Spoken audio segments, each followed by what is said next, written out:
Concluindo a parte de função exponencial, nessa aula a gente vai falar sobre a resolução de inequações exponenciais.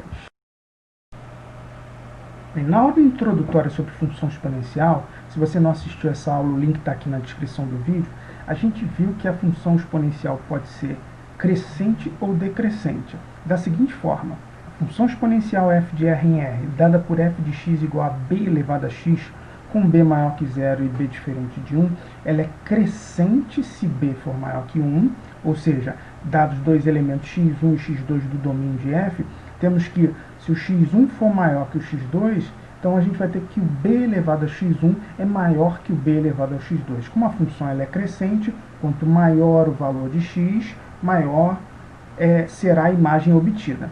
Mas quando b for um número entre 0 e 1, essa função é decrescente, e o comportamento é exatamente o contrário.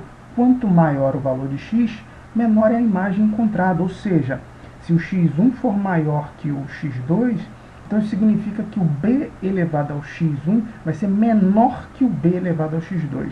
Essas são as propriedades que a gente vai usar para resolver inequações exponenciais. De maneira bem simples, se você consegue escrever os dois membros da inequação como potências da mesma base, a ideia é a seguinte: se a base for maior que 1, você vai manter o sentido da desigualdade para os expoentes.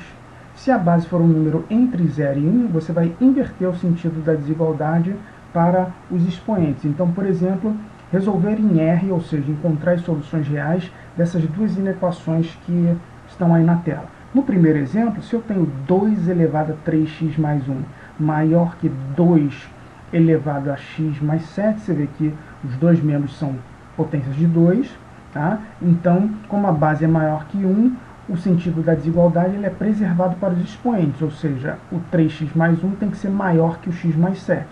Essa é uma inequação de primeiro grau, cuja solução é x maior que 3. Então, o conjunto de solução dessa inequação exponencial são todos os números reais maiores do que 3. Na segunda inequação, 1 sobre 2 elevado a x menos 1 menor ou igual que 1 sobre 2 elevado a 3. Eu tenho potências de base 1 sobre 2. Tá? Como a base é um número que está entre 0 e 1, o sentido da desigualdade deve ser invertido para os expoentes. Ou seja, o x menos 1 tem que ser maior ou igual que o 3. Resolvendo essa inequação, temos que x tem que ser maior ou igual que 4. Bem, esse exemplo tirado de prova antiga da AFA, a solução da inequação exponencial 1/5 elevado a x ao quadrado mais 2 maior ou igual que 1 sobre 125 elevado a x é... Então o que a gente identifica? De um lado, eu tenho uma potência de base 1/5. Do outro lado, eu tenho uma potência de base 1 sobre 125. Tá? Essa potência 1 sobre 125, eu posso pensar que é 1/5 ao cubo. Né? Então, se eu tenho 1/5 ao cubo, tudo isso elevado a x, numa potência de potência, eu multiplico os expoentes. É por isso que o segundo membro fica 1/5 elevado a 3x. Pois bem, agora se eu tenho potências cuja base é um número entre 0 e 1, o sentido da desigualdade vai ficar invertido para os expoentes. Então a gente vai ter que x ao quadrado mais 2x tem que ser menor ou igual que 3x. Arrumando isso aí, a gente vai ter que x ao quadrado menos 3x mais 2 tem que ser menor ou igual a 0, ou seja, eu tenho uma inequação do segundo grau para resolver. Tá? Vou deixar aqui também na descrição do vídeo o link para a aula sobre resolução de inequações de segundo grau.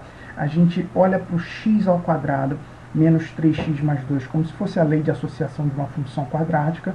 A gente representa graficamente essa função, que nesse caso é uma parábola com concavidade voltada para cima, cortando o eixo x ali ó, nos números 1 e 2. A gente faz o estudo do sinal dessa função, tá? E como eu quero que essa função assuma valores menores ou iguais a 0, porque x ao quadrado menos 3x mais 2 tem que ser menor ou igual a 0, isso ocorre para valores de x que vão ali ó, do 1 ao 2. Então o conjunto de solução é o intervalo fechado em 1, fechado em 2, gabarito B de bola.